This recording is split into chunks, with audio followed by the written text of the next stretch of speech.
تو اللہ کیا فرماتے ہیں, وَلِلَّذِينَ كَفَرُوا بِرَبِّهِمْ, کہ جو لوگ اپنے رب کے ساتھ کفر کریں گے تو کیا پتہ چلا کہ اللہ کی نظر میں مجرم وہ لوگ ہیں جو اپنے پالنے والے کا انکار کریں. سمجھ رہے ہو, جو اپنے پالنے والے کا انکار. اس کو تو دنیا جرم سمجھتی نہیں ہے. تو چونکہ جنت اللہ نے بنائی, جہنم اللہ نے بنائی, تو پاس بھی کون کر, پیپر جو ہے نا, جو ایگزام کے لیے جو اللہ نے جو پیپر بنایا وہ بھی اللہ نے بنایا ہے. تو جب تک اس پیپر کو فل نہیں کریں گے, میرے اور آپ کے کہنے سے نہ کوئی جنت میں جائے گا اور نہ کوئی جہنم میں. تو اللہ کہتا ہے سب سے پہلے مجھے مانو. کافر چونکہ اللہ کو نہیں مانتا, اس لیے اللہ کے ہاں اس کا کوئی مقام نہیں ہے. اس کی جتنی نیکیاں ہیں, قرآن نے کہا والذین کفروا اعمالہم, جو کافر لوگ ہیں ان کے اعمال کی مثال کسراب بقیعۃ یحسبہ الظمآن ماء, فرمایا جیسے کسی سراب میں تمہیں ریت پہ پانی نظر آتا ہے, تم لالچ میں وہاں تک پہنچتے ہو تو وہ پانی اور آگے چلا جاتا ہے, وہاں پانی نہیں ہوتا, کچھ بھی نہیں ہوتا. کہا کہ کافر جو عمل کر رہا ہے وہ امیدیں لگا کے بیٹھا ہے کہ مجھے یہ ملے گا. فرمایا جب وقت آئے گا تو کراماد اشتدت بہ الریح فی یوم عاصف, ایک راکھ کے پہاڑ کی طرح تمہاری مثال ہوگی کہ راکھ کا پہاڑ دیکھنے میں کتنا بڑا لگتا ہے مگر اس کا کوئی وزن نہیں ہوتا, پھونک مارو پورا پہاڑ اڑ جائے گا. تو یہ دیکھنے کی حد تک ہے, ان کے عمل میں جان نہیں ہے, کیونکہ یہ اللہ کے لیے نہیں ہے.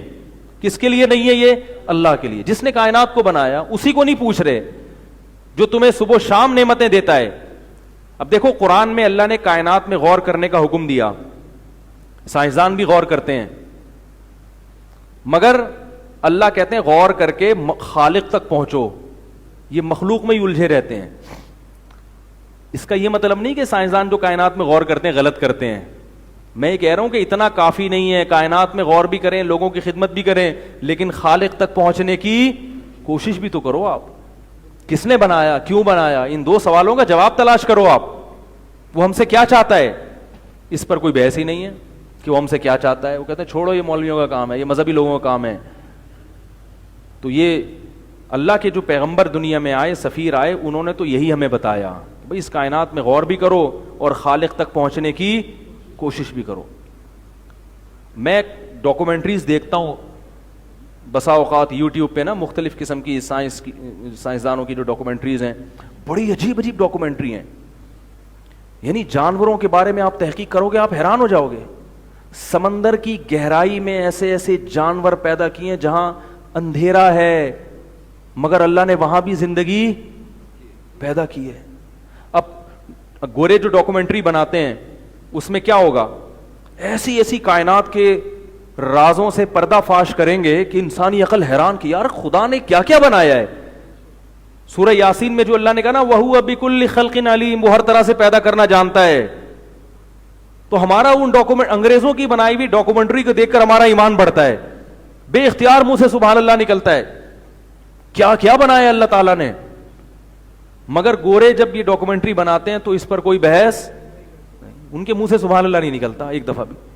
بس کہتے ہیں بڑی عجیب فطرت, نیچر فطرت کہہ کے سب کیا کر دیتے ہیں, ٹال دیتے. گاڈ کا نام بھی نہیں آتا, اللہ تو یعنی انگلش میں بھی نہیں کہتے کہ گاڈ کیسا طاقتور گاڈ ہے. لیکن عرب جب یہ ڈاکومنٹری بناتے ہیں, یہ پیش کرتے ہیں, اس میں وہ بار بار قرآن مجید کی آیتیں چلاتے ہیں. وفی انفسکم, جب وہ انسان کی باڈی پہ ریسرچ پیش کریں گے آپ کے سامنے تو قرآن کی آیت لے کر آئیں گے, وفی انفسکم, تمہاری اپنی جان میں, تمہارے اپنی باڈی میں بڑی بڑی نشانیاں ہیں اللہ کے وجود کی اور اللہ کو پہچاننے کی. افلا تعقلون, تم عقل سے کام کیوں نہیں لیتے. یہ جو جنگل ہے نا ڈاکومنٹری ہے, اللہ کی قسم یہ خود ایک بہت بڑا عجوبہ ہے. جنگل میں جو جانور اللہ نے پیدا کیے نا, خود سائنسدان کہتے ہیں کہ جنگل میں شیر درندہ نہ ہو تو انسان کے لیے خشکی میں زندگی مشکل ہو جائے گی.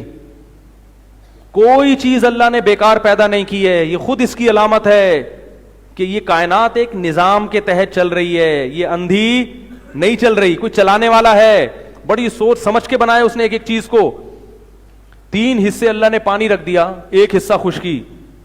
ایسا بھی تو ہو سکتا تھا 3 حصے خشکی ہو 1 حصہ پانی ہو, یہ اتفاق بھی تو ہو سکتا تھا, نہیں ہوا. اگر یہ ہوتا, دیکھو ڈائناسور تھے نا کسی زمانے میں, ان کی نسل ختم ہو گئی. اس پر تو بحث ہوتا ہے نسل ختم ہو گئی، کیوں ہو گئی؟ اس پہ نہیں ہوتی بھائی، انسان کو دنیا میں آنا تھا اس لیے ڈائناسور کو اللہ نے ختم کر دیا. ڈائناسور اگر ہوتے، ہم یہاں بیان سن رہے ہوتے بیٹھ کے، وہ کمبختوں کے منہ اتنے بڑے بڑے تو کھا جاتے، پوری دنیا کو کھا کے ختم کر چکے ہوتے اب تک. اللہ نے آنے سے، انسان کے آنے سے پہلے اللہ تعالیٰ یہ باقاعدہ انتظام ہو رہا ہے انسان کے. بھائی اب انسان آ رہا ہے جس کے لیے بنایا، تو چھوٹے چھوٹے رہ جائیں گے، بڑے بڑے ختم. چھوٹے چھوٹے رہیں گے، چھپکلیاں رہ گئیں خواتین کو ڈرانے کے لیے. شوہر سے نہیں ڈرتی، چھپکلی سے ڈرتی ہیں. حیرت کی بات ہے یار، اس پہ حیران ہوتا. وہ شوہر بڑی بڑی مونچھوں والا، ایسے بڑے بڑے بلڈر میں نے دیکھے ہیں، پولیس ڈرتی ہے ان سے. بیوی کے سامنے چلتی نہیں، چھپکلی لا کے دو تو وہ ڈر جائے گی. تو یہ آج سمجھ میں نہیں آیا کہ خواتین کا آج تک جو ہے نا، ان کی دماغ کس اسٹائل سے ان کی سوچتی ہیں، سمجھ میں نہیں آئے. تو اور یہ بھی ٹارزن یہ بھی دنیا میں ہر چیز، کسی سے نہیں ڈرتا مگر بیگم سے ڈرتا ہے. یہ اس پہ بھی بڑی حیرانگی ہوتی ہے، یار تو پولیس سے نہیں ڈرتا. وہ ہے نا اکبر دبے نہ تھے کبھی برٹش کی فوج سے. چھوڑو یہ موضوع چینج ہو جائے گا. تو اب سمندر کی گہرائی میں، بہت زیادہ گہرائی میں پانی کا اتنا دباؤ ہے کہ انسان وہاں 1 منٹ بھی زندہ نہیں رہ سکتا، جا ہی نہیں سکتے وہاں پہ. لیکن وہاں مچھلیاں ہیں، وہ اتنے دباؤ میں کیسے ہیں بھائی؟ اور وہاں گھپ اندھیرا. مجھے جب کسی نے یہ بات بتائی نا، بڑے پڑھے لکھے آدمی نے، کہ بھائی سمندر میں روشنی ہوتی ہے نیچے تہ میں، لیکن بعض سمندر اتنی گہرائی میں ہے کہ سن لائٹ وہاں تک نہیں پہنچتی. مجھے قرآن کی آیت یاد آئی کہ قرآن نے ایک مثال دی ہے کہ جو لوگ اللہ پہ ایمان نہیں رکھتے ان کی مثال ایسے ہے جیسے سمندر کی تہ میں اندھیرے میں ہوں، اور اتنا گھپ اندھیرا کہ ہاتھ قریب سے دیکھنا چاہیں تو وہ بھی دکھائی نہ دے. میں نے کہا دیکھو قرآن کو کیسے پتا چلا کہ سمندر میں اتنی گہرائی بھی ہے کہ جہاں سورج کی روشنی، تبھی تو قرآن مثال دے رہا ہے نا. تو اس سے پتا چلتا ہے کہ قرآن میں کوئی بھی ایسی چیز نہیں ہے جو سائنسی حقیقت کے خلاف ہو. قرآن مثالیں بھی غلط نہیں دیتا، حالانکہ مثال تو فرضی ہوتی ہے، تو فرضی طور پر بھی غلط بیان قرآن نہیں دیتا. کتنی بڑی دلیل ہے یہ قرآن کی حقانیت کی. تو اتنی گہرائی بھی ہے سمندر میں جہاں سورج کی روشنی، حالانکہ پانی تو ٹرانسپیرنٹ ہوتا ہے، بڑے جلدی روشنی کو پہنچاتا ہے ایک جگہ سے دوسری جگہ، وہاں روشنی نہیں پہنچ، وہاں بھی مخلوق ہے. اب اتنے اندھیرے میں وہ دیکھتی کیسے؟ اس میں ایسے ان کی جو ہے نا ریز نکلتی ہیں ان کی باڈی سے کہ ہم اور آپ آنکھوں سے اتنی جلدی بندہ ٹریس نہیں کرتے جتنی جلدی وہ اینٹینے لگے ہوئے ہیں.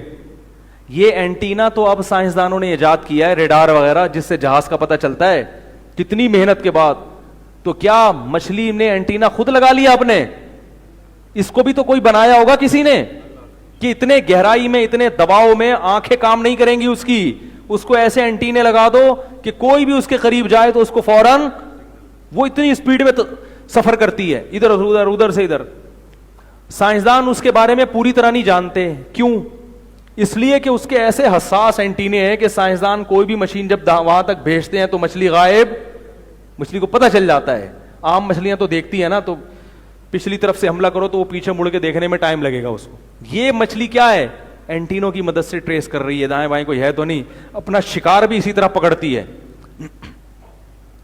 اینٹینوں سے پتہ چلتا ہے اس کو. اور بعض مچھلیاں ایسی ہیں، بعض سمندری مخلوق ایسی ہیں کہ وہ انڈے دینے کے لیے کئی 100 کلومیٹر کا سفر کرتے ہیں. انڈے دے کے وہ مچھلی واپس آئے گی، اور پھر جب اس کے بچے نکلیں گے نا اتنے کئی، ایک سمندر کے کنارے سے دوسرے کنارے پر آئے گی وہ، لیکن اس کے سگنل کام کر رہے ہیں. جب اس کے انڈوں سے بچے نکلیں گے تو وہ وہیں چلی جائے گی. ہمارے ایک رشتے دار ہیں شپ پہ، کیپٹن ہیں، قریبی رشتے دار ہیں. انہوں نے مجھے بتایا کہ شپ پہ نا کچھ سائنسدان آئے ہوئے ہیں.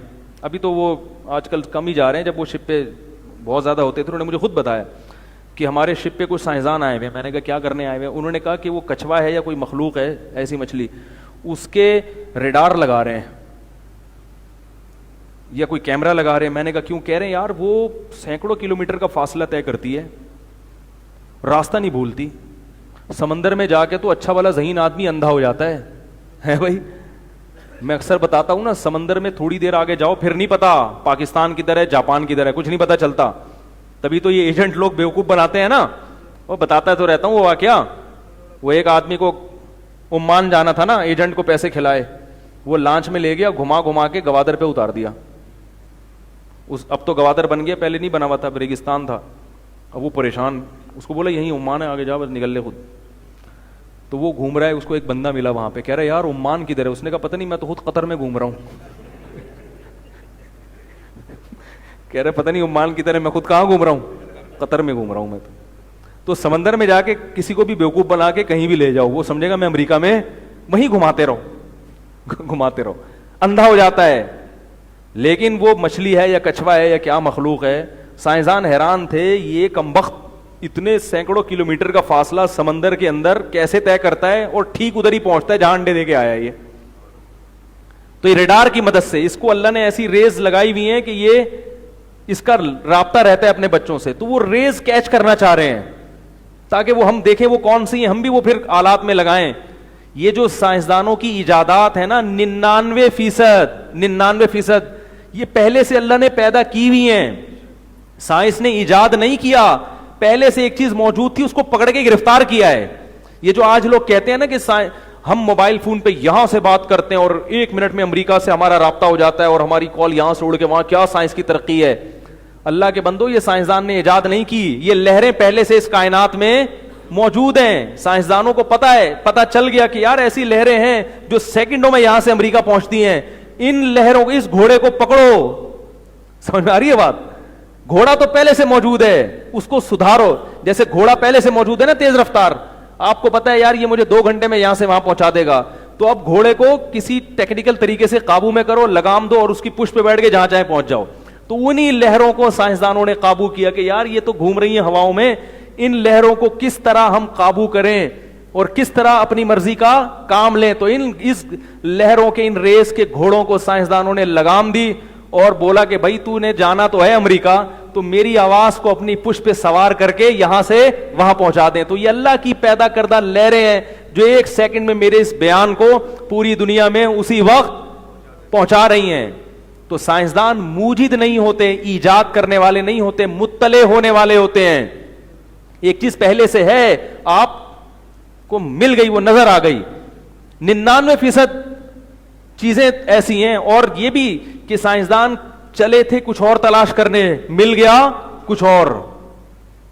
تو یہ ساری چیزیں, یہ موبائل, یہ ٹیکنالوجی, یہ اللہ کی قدرت کی دلیل ہے. یہ کائنات میں پہلے سے چھوڑی ہوئی اللہ تعالیٰ نے, اور اس لیے چھوڑ دی اللہ نے. اللہ کو پتا تھا آبادی بہت بڑھ جائے گی, فیملی پلاننگ والوں کو اعتراضات شروع ہو جائیں گے, تو میں پہلے سے انتظام کر لوں. اتنی آبادی بڑھے گی تو کمیونیکیشن کا ایک رابطہ ہونا چاہیے. گدوں گھوڑوں کا جب اتنی ترقی ہوگی تو گدے گھوڑوں پہ انسان اکتفا نہیں کر سکتا.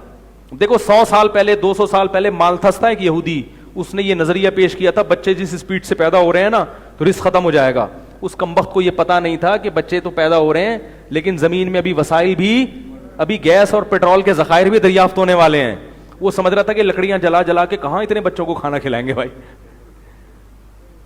اور کیسے یہ گندم پیدا ہوگی, کیا ہوگا, اس کو نہیں بیچارے کو پتا تھا کہ ابھی کائنات کے بہت سارے رازوں سے پردے اٹھنے والے ہیں. اللہ نے زمین میں پیدا کیا ہے گیس, بجلی کے ذخائر, پیٹرول, تیل, اور یہ برقی لہریں پیدا کی ہیں, ریڈیائی لہریں پیدا کی ہیں. ابھی ان پر بھی انسان, ان کو بھی قابو کرنے والا ہے, ان سے بھی بہت سارے کام لے گا. تو اس لیے وہ بیچارہ وہ مر گیا ٹھیک ہے. اور اس نے جو پیش گوئیاں کی تھی, ایک پیش گوئی بھی پوری نہیں ہوئی. بلکہ خود ماہر معیشت لکھتے ہیں کہ اس نے کہا تھا آبادی اگر اتنی ہو گئی تو لوگ بھوکے مریں گے. تو ماہرین معیشت لکھتے ہیں کہ آبادی اس سے 10 گنا بڑھ گئی ہے مگر بھوکے نہیں مرے. اگر کوئی بھوکا مر رہا ہے تو انسان کی حماقت سے مر رہا ہے, دولت کی غلط تقسیم سے مر رہا ہے, آبادی کے بڑھنے سے نہیں مر رہا. بلکہ ماہرین معیشت, گوروں کی بات کر رہا ہوں, میرے پاس ریٹرن میں حوالے موجود ہیں ان کے, انہوں نے یہاں تک لکھا کہ نہ صرف یہ کہ بھوک سے مر نہیں رہے بلکہ انسان کو اتنی بہترین خوراک اور اتنی وافر مقدار میں اتنی بڑی تعداد میں آج سے پہلے کبھی بھی نہیں ملی. رزق کے ذخائر کئی گنا بڑھ گئے ہیں. تو اس لیے بھائی یہ ساری چیزیں کس کی دلیل ہیں؟ کوئی ہے بنانے والا. لیکن ڈاکومنٹریاں دیکھتے ہیں, گوروں کی تو تعریف کرتے ہیں کہ بھائی اتنا زبردست ڈاکومنٹری بنائی, اور جس نے کائنات کو بنایا اس کے لیے ایک سبحان اللہ نہیں. اس کے بارے میں ذرا بھی نہیں سوچتے کہ یار اس کی نافرمانی چھوڑیں, اس کے سجدہ کریں اس کے سامنے, اس کے حکام کو فالو کریں. نہ نہ نہ, کریں گے ہم اپنا. میں کہتا ہوں چلو جس گورے نے ڈاکومنٹری بنائی اور جو کائنات تمہیں دکھا رہا ہے اس کائنات کے خالق کو نہیں مانتے, اس گورے سے محبت کرتے ہو جس نے اس گورے کو بنایا, اسے ہی اسی بیس پہ اس سے محبت کر لو کہ اس نے اس گورے کو. کیا خیال ہے بھائی؟ گورا بھی تو کسی نے بنایا ہے نا, جس کو آپ کہتے ہو بڑا ذہین ہے, تو یہ بھی تو خود تھوڑی بنائے.